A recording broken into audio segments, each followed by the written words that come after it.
daw po ay makakatanggap ng limited edition lamps galing kay Jollibee. Okay. Ayan.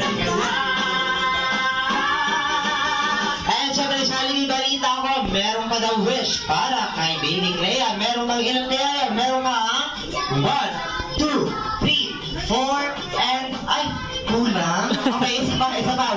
Bilit na natin. 1, 2, 3, 4, 5, 6, 7, 8, 9, and 10. Okay. Nandun pala yung dalawa. Okay. At syempre, para sa iyong wish, ang una doon na si Baby Clea ay lumaking maganda. Tulad ni Mami. Okay. And pangalawa na si Baby Clea daw po ay lumaking matalino naman gaya ni Daddy. Okay. And syempre, ikatlo na si Baby Clea ay lumaking madasalin at makajos. Of course. And ikaapat na si Baby Clea ay lumaking always be happy like our best friend Jollibee.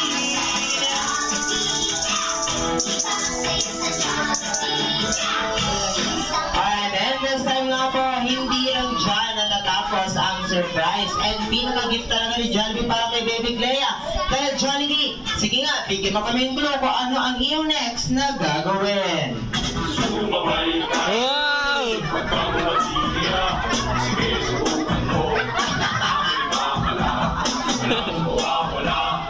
At ayan nga po na si Jollibee raw po ay magpapakitang gilas ng kanyang dance performance. Pero bago na lahat, naiinasa nyo ang tamay, palakpakan po muna ulit natin sila Mommy and Daddy.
Alright, nasa palakpakan para kay Jollibee! And then, for this time naman po, syempre, ito, Jollibee, sila Mommy at Daddy ay sasayaw din kasama ka. Okay lang ba yun? Syempre, okay na okay. Kaya naman,